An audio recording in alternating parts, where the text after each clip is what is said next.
कैसे हो? I hope सब लोग बहुत अच्छे होंगे और अपने स्टडी को भी बहुत अच्छे से कर रहे होंगे। सबसे पहले मैं आपको सॉरी बोलना चाहूँगी क्योंकि जो मैंने आपको टारगेट दिया था तो वो मतलब मैं लेके नहीं आ पा रही थी और मैंने उसकी कोई वीडियो भी अपलोड नहीं की है। वो इस वजह से नहीं की है क्योंकि ना मेरे पास में यहाँ पे शादी थी। तो पता है वो इतनी लाउड मतलब लाउड आवाज़ में डीजे चलाते थे ना। ऐसा लगता था ऐसा चलता तो वो दूर था लेकिन ऐसा लगता था मेरे रूम के अंदर भी कि जैसे यहीं पे डीजे बज रहा है। मतलब कि वो एक्स्ट्रा आवाज़ में उसको डीजे को चलाते। वो उन्होंने अभी नया नया ख़रीदा है तो वो अब एक शादी भी थी उन्हीं के मतलब परिवार में। तो बहुत तेज़ तो अब उनका वो तीन तीन दिन से लगातार चल रहा था और मैं आज भी वीडियो अपलोड करती।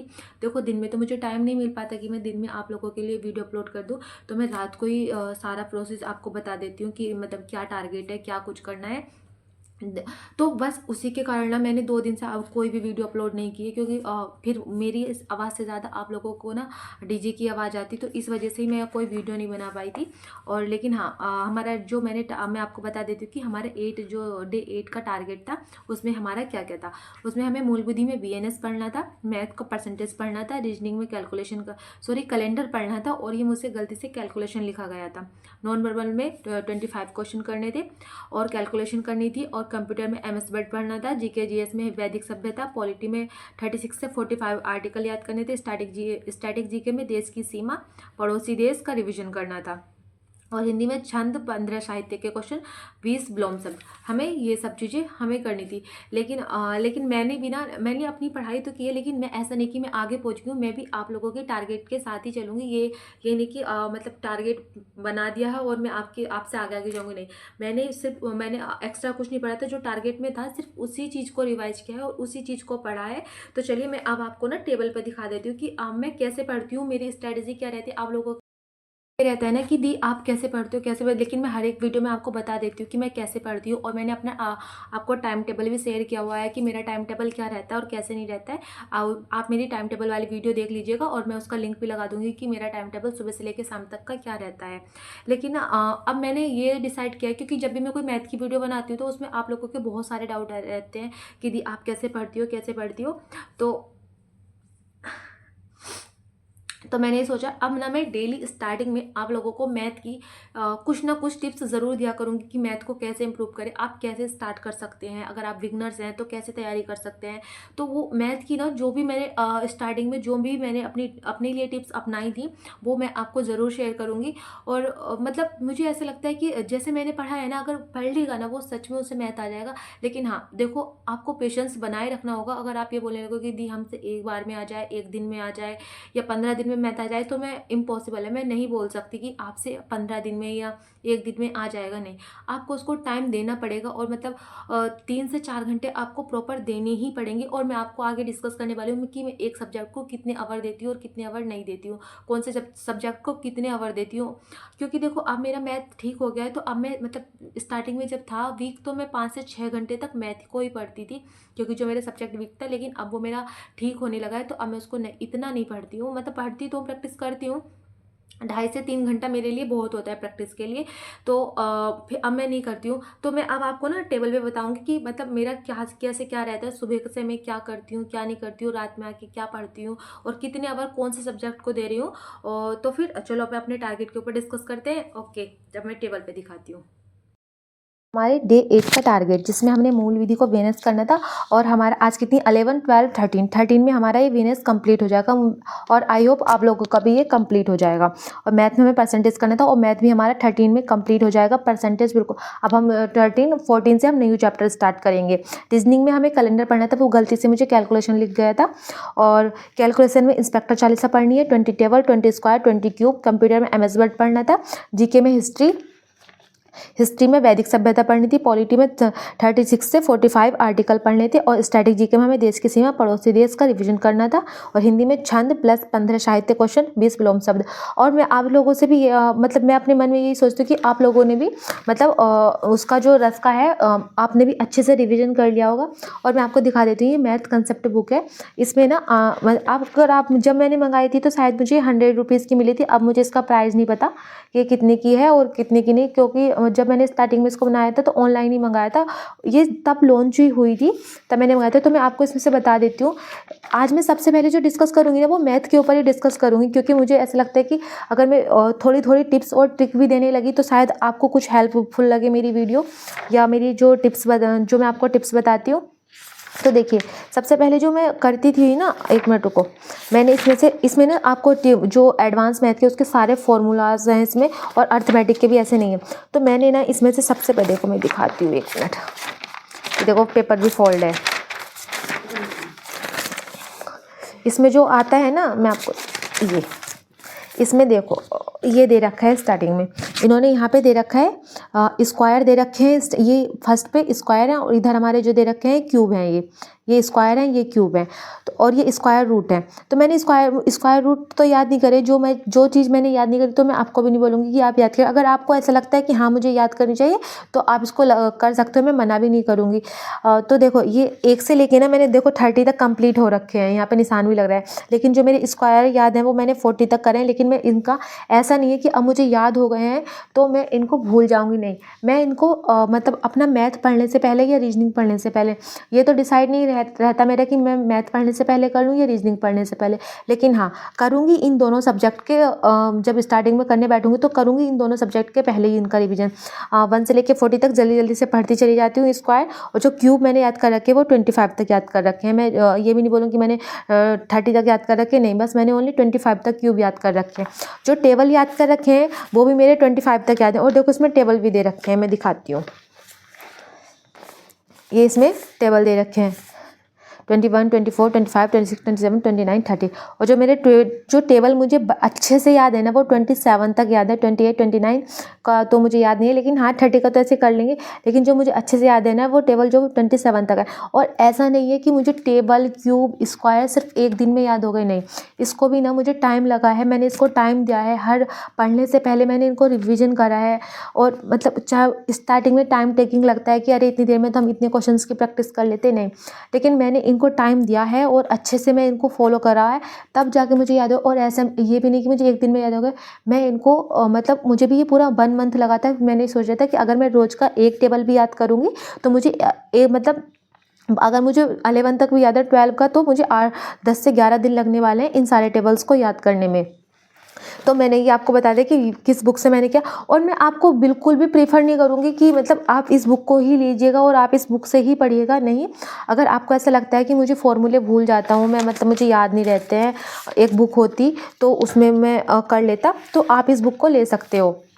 इस बुक का नाम है मैथ कंसेप्ट, ये जो है मैथ कंसेप्ट किंग है, स्मार्ट ट्रिक्स है, ऑल फार्मूलाज एंड थ्योरम्स, ठीक है। इसमें ये सब है, अर्थमेटिक एडवांस मैथ के ये सारे इसमें देख, गगन प्रताप सर की है ये बुक, जो गगन प्रताप है ना मैथ के, तो वो। और इसमें ना जो हमारे ये ऐसा नहीं कि ये वाले जो फॉर्मूले होते हैं a² - b² कि हमारे एडवांस में ही काम करते हैं, नहीं, ये हमारे मैथ में भी काम करते हैं।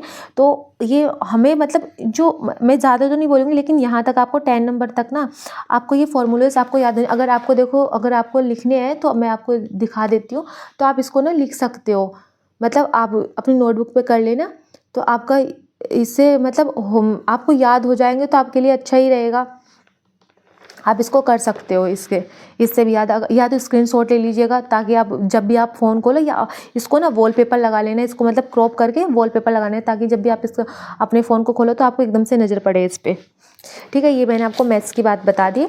और जो आप मेरे से बोलते हो ना कि दी आप VNS कहाँ से याद कर रही हो, कहाँ से क्या कर रही हो VNS का, तो मैं VNS जो याद कर रही हूँ वो विवेक सर के मैंने नोट्स बनाए थे, तो मैं उसी से याद कर रही हूँ। अगर आप बोलोगे तो मैं आपको उसको टेलीग्राम पे डाल दूँगी, लेकिन आपको कमेंट सेक्शन में बोलना पड़ेगा कि दी हमें मूल विधि के नोट्स दे दीजिएगा, हमें मूल विधि के नोट्स पढ़ने हैं। और जिन्होंने उनका कोर्स ले रखा होगा तो उसमें उनके हैंड रिटन नोट्स है, आप उनकी PDF भी निकलवा सकते हो, ठीक है। तो आप, और उनकी बहुत सारी जो उनकी क्लासेस भी चल रही है, मैं क्लासेस नहीं लेती हूँ, मैं ओनली याद करती हूँ।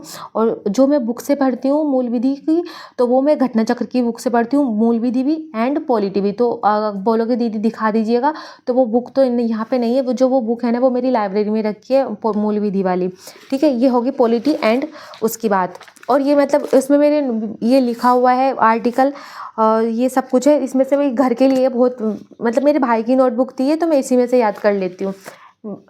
अगर आप मेरे से पूछोगे कि दी आपने जीके जीएस के नोट्स बना रखे हैं, तो मैंने ये पॉलिटी के बनाए थे एंड हिस्ट्री के बना रखे हैं और ज्योग्राफी के और स्टैटिक के भी हैं मेरे पास। तो बस यही है और कुछ नहीं। और जब आप बोलोगे कि दी आप करंट अफेयर का कहाँ से रिवीजन करते हो, देखो मैं करंट, अब जो मैंने इसमें ना मैं आपको दिखा देती हूँ इस बुक में करंट अफेयर कहाँ से कहाँ तक का है। ये करंट अफेयर चल रहा है, लैंसों की अवधारणा आजकल का मुख्यालय रसोई घर। हाँ ये तो है, देखो मैं दिखा देती हूँ। इसमें ना अगस्त तक का है शायद, हाँ देखो ये इसमें अगस्त तक का है, इसमें अगस्त तक का तो करंट अफेयर है। और आपको देखो मैं बता दूँ करंट अफेयर कैसे तैयार करना है। आपके पास अगर कोई बुक है तो आप उसको ले सकते हो, वरना तो मैं डेली आपको इस बुक में से करा ही रही हूँ। और मैंने अब ये सोचा कि मैं इसको टारगेट में ऐड ना करके मतलब अलग से आपको इसकी वीडियो डाल दिया करूँगी, ताकि आप जल्दी से इसका रिविज़न कर लिया करें।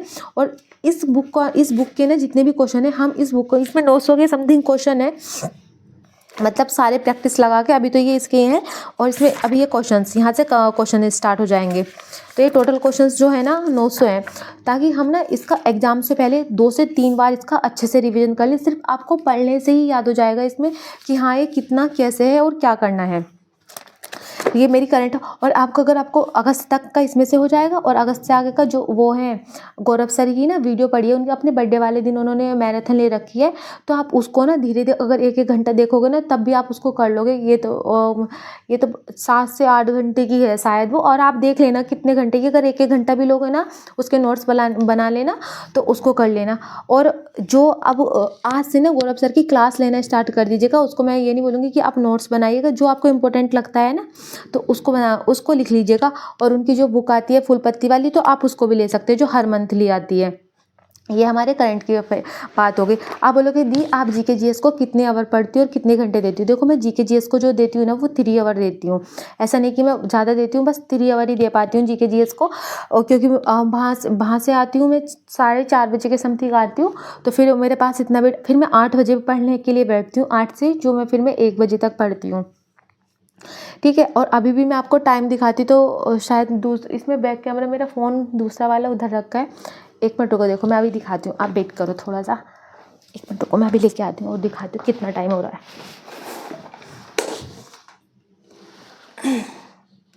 देखिए 1:06 हो रहे हैं और वेडनेसडे हो गया क्योंकि नेक्स्ट डे लग चुका है। 1:07 हो गए हैं अब। ठीक है। और आपको, क्योंकि मुझे आपको बिलीव भी तो कराना ज़रूरी है ना, कि कभी आपको लगे कि हाँ दी ऐसी बोलती है। देखिए, और आप बोलोगे कि दी आपको नींद नहीं आती है, नींद मुझे भी आती है। सुबह को मुझे 5 नहीं 5:30 बजे मुझे उठना होता है, और उठ के मुझे खाना भी बनाना होता है जो मुझे लेके जाना होता है, और अपने घर के लिए भी बनाना होता है। देखो जिम्मेदारियाँ सबके ऊपर आती हैं। अगर हम बहाने बनाते रहेंगे ना हर दिन कि हमारे ऊपर ये काम है, हमारे ऊपर वो काम है, हम जॉब करते हैं, ये करते हैं, तो कभी हमारे बहाने ख़त्म ही नहीं होंगे। या फिर कभी बोलेंगे कि पेपर भारी आया था, हल्का आया था, ये सब अगर बहाने मिलाने को तो ज़िंदगी भर पड़ी है। अगर हम उन बहानों से बच के ना अगर अपनी मेहनत पे भरोसा करें, अगर हमने ये मान लिया ना कि अगर हम थोड़ी थोड़ी मेहनत करेंगे ना तो एक ना एक दिन तो हमें इम्प्रूवमेंट आएगा, ज़रूर आएगा। ऐसा नहीं कि नहीं आएगा। बूंद बूंद से घड़ा भरता है। तो अगर हम थोड़ी थोड़ी नॉलेज इकट्ठी करेंगे, थोड़ी थोड़ी तो एक दिन ना हमारा सिलेबस कंप्लीट हो जाएगा और हम एक दिन एग्ज़ाम भी ज़रूर निकाल लेंगे। तो देखो मोटिवेशंस तो ये होता है कि बस हमें आपको अपना एम क्लियर होना चाहिए कि हाँ हमें करना है, कुछ भी हो जाए।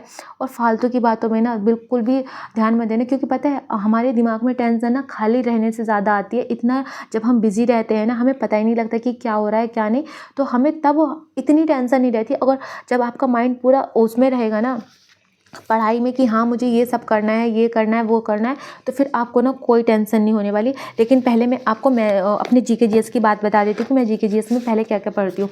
देखो अब जो मैंने पॉलिटी है ना वो मुझे मैं वहीं पे करके आती हूँ पॉलिटी को, तो मैं वहीं पे उसका रिवीजन करूँ। तो पॉलिटी में मेरी ठीक हो गई है, मुझे इतनी उसको ज़्यादा टाइम देने की ज़रूरत नहीं पड़ती। मतलब 40 से 45 मिनट से दे देती हूँ, जिसमें कि मैं कभी लेक्चर ले लेती हूँ और कभी जो एग्जामपुर के जो विवेक सर है उनका लेक्चर ले लेती हूँ, और कभी मैं खुद से अपने जो वो नोट्स है तो उनका रिवीजन कर लेती हूँ। और रही हिस्ट्री के बाद, तो हिस्ट्री में मैं डेली 1 घंटा देती हूँ और स्टैटिक जीके को भी 1 घंटा देती हूँ और 1 घंटा मैं इस बुक को देती हूँ। तो 3 घंटे मेरे इसमें जाते हैं और 2 घंटे मैं पढ़ती हूँ हिंदी। और हिंदी में हमारा क्या स्टार्ट हुआ था, छंद। मैं आपको देखो बुक दिखाती हूँ, उसमें पता है उसमें इतना डीपली दे रखा है। मैं आप लोगों से बोल रही हूँ यूपी पुलिस और यूपीएसआई के बच्चों से कि आप आदित्य पब्लिकेशन की बुक ले लीजिएगा। देखो मैं आपको छंद दिखाती हूँ। छंद कौन से चैप्टर पे हैं इसके, इस पे 596 पे छंद। इसके पता है ये न्यू बुक है और पता नहीं इसके पेपर क्यों निकल रहे हैं, मुझे तो समझ में बात ही नहीं आ रही इसकी। रस का देखो पेन यहाँ पे रखा है क्योंकि मैंने रस का इनका सबका देखो निशान भी लग रहे हैं। देखो पता है आपको ऐसा लग रहा हो कि दीदी रस के चैप्टर को इतना क्यों वो पढ़ाया है। इसमें ना सारे यूपीएसआई यूपी पुलिस के क्वेश्चन है। और पता है अगर आपने यूपी पुलिस का एग्ज़ाम दिया होगा तो आप देखना जो यूपीएसआई में क्वेश्चन आए थे ना वो यूपी पुलिस में क्वेश्चन रिपीट हुए हैं। देखो ये यहाँ से स्टार्ट हुआ था और इसमें ना इतनी डीपली चीज़ें दे रखी हैं। मैं जो उसमें पूछी जाती है ना, देखो उसमें पता है यूपीएसआई के क्वेश्चन में ना ये पूछा गया था, अभी बताती हूँ। महेंद्र रुद्र प्रथम गंधा नहीं कपोत विष्णु ने, ये श्रृंगार रस का देवता किसे माना है, विष्णु को। आप लोगों को दिखाई दे रहा है, एक मिनट रुको। इसमें उस क्वेश्चन में ये आया था श्रृंगार रस का देवता किसे मांगा है, विष्णु को। तो पता है उसमें बहुत ज़्यादा डीपली पूछने वाला है। तो मैं आपसे बोलूँगी कि आप ना ये चीज़ें भी याद करना जब आप रस याद करोगे। ऐसा नहीं कि अगर आप जिस टीचर से भी पढ़ते होंगे तो शायद उन्होंने पढ़ाया होगा यूपीएसआई के लिए कि हाँ मतलब ये इसका है। तो जब आप याद करोगे ना तो इस चीज़ को ज़रूर याद करना कि हाँ ये है। जब क्योंकि क्वेश्चन का कुछ नहीं पता नहीं कि कहाँ से पूछा। देखो यहाँ से स्टार्ट हुआ था रस और ये यहाँ तक है। ये सारा एक नज़रिए में इन्होंने दे रखा है ऐसे सब कुछ। अगर आपके पास जिसके पास भी बुक होगी तो उससे पता होगा यहाँ तक। यहाँ देखो इसमें पहले इन्होंने 1 लाइनर क्वेश्चन दिए थे। तो मैं आपसे बोल रही थी ना कि मैं 1 लाइनर क्वेश्चन याद कर रही हूँ। तो ऐसा तो है नहीं कि मतलब मैं एकदम से याद कर लूँगी। भाई मेरा भी माइंड ही है, मैं भी दिमाग से काम करती हूँ। ऐसा नहीं कि मतलब कोई कंप्यूटर है मेरा माइंड भी, तो मुझे याद करने में इसको टाइम तो लगेगा। यहाँ तक 1 लाइनर क्वेश्चन थे, फिर मैंने इन क्वेश्चन की प्रैक्टिस की है। 120 के समथिंग ये 120 क्वेश्चंस थे। अब मैं अलंकार नहीं पढ़ रही हूँ, हम पढ़ेंगे पहले छंद, क्योंकि अलंकार ना थोड़ा सा लंबा है। और देखो ये मैं साहित्य के डेली क्वेश्चन याद करती हूँ। इसमें से 15 क्वेश्चन आपको बोलती हूँ ना कि तो वो सारे इसमें से याद करती हूँ मैं।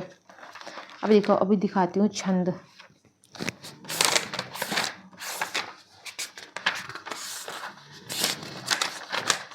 इसके क्वेश्चन चल रहे हैं। छंद ना इसके बीच में ही है।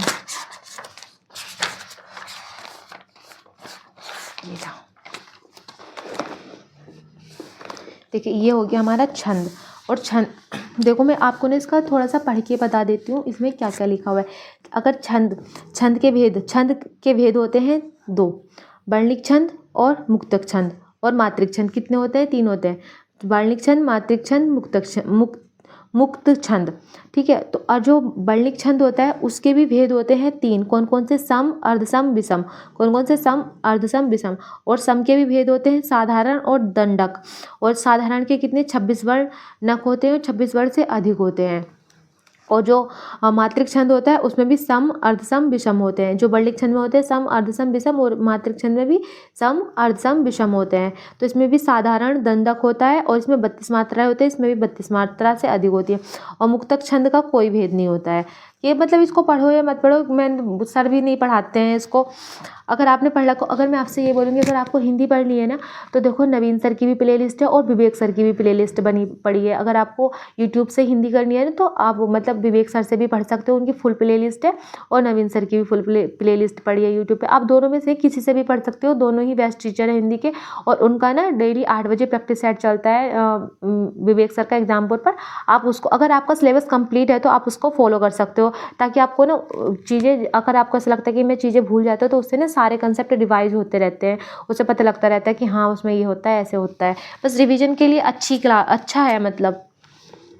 और फिर इसमें ये सभी इन्हें भी जाने, वर्णिक छंद, जिस छंद के सभी चरणों चरणों में वर्णों की संख्या समान हो उसे वर्णिक छंद कहते हैं। मात्रिक छंद जिस छंद के सभी चरण में मात्राओं की संख्या समान है उसे मात्रिक छंद कहते हैं। मुक्तक छंद जिस छंद में वर्णिक मात्रिक जैसे जैसे प्रतिबंध नियम न हो उसे मुक्तक छंद कहते हैं। तो देखिए जो आज तो मैं आपको बताती हूँ हमें छंद कहाँ से कहाँ तक पढ़ना है। आज हमें छंद यहाँ से लेके इसको यहाँ तक,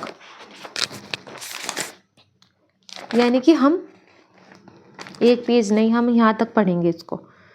सोरठा छंद तक इसको कंप्लीट करना है, ठीक है। फिर हाँ इसको यहाँ से यहाँ तक कंप्लीट कर लेंगे, यानी कि जो थ्योरी है ना इसकी हम 2 दिन में ख़त्म कर लेंगे। हमें कैसे भी करना ख़त्म करें, क्योंकि फिर इसके हमें वन लाइनर क्वेश्चन याद करने में थोड़ा टाइम लगेगा ना। देखो इसकी थ्योरी यहाँ तक है मालनी। और पता है फिर हमें ये सारे जो ये दे रखे हैं ना, हमें सारे पढ़ने की ज़रूरत नहीं है। इसमें से कुछ कुछ ऐसे होते हैं जो पढ़ने, बस एक बार नज़र घुमा लेना, इनको पढ़ने की ज़रूरत नहीं थी। सारे नहीं पूछे जाते हैं, इंपॉर्टेंट पूछे जाते हैं। मैं आपको कल के टारगेट में बता दूँगी कि आपको कौन से पढ़ने हैं और कौन से नहीं पढ़ने हैं छंद। और फिर हमें इसके वन लाइनर क्वेश्चन करने हैं, तो ऐसा तो है नहीं कि भाई वन लाइनर क्वेश्चन ये एक दिन में याद हो जाएंगे, इसको भी टाइम लगता है। तो 2 दिन में हमारे वन लाइनर क्वेश्चन होंगे, यानी कि हमारा जो पूरा ऑल ओवर टारगेट है वो हमारा सिलेबस हमारा इसी महीने कंप्लीट हो जाएगा। प्लस में हमारे साहित्य और पर्यायवाची तो हमारे चल रहे हैं, एंड हमारे विलोम शब्द भी, और ये इसी महीने हमारे कंप्लीट हो जाएंगे। साहित्य तो जब हमारा सिलेबस कंप्लीट हो जाएगा तो फिर हमारा सारा फोकस रहेगा साहित्य पे, और हम फिर करेंगे प्रैक्टिस। वो कहाँ से करेंगे, टेक्स्ट बुक्स पे एक हिंदी का सेक्शन आता है, उस पर ऑल एग्जाम की हिंदी आती है, उस पर कर सकते हो, या फिर एग्जाम्पल पे जो विवेक सर करा रहे हैं ना डेली 8 बजे प्रैक्टिस सेट, आप उससे भी कर सकते हो।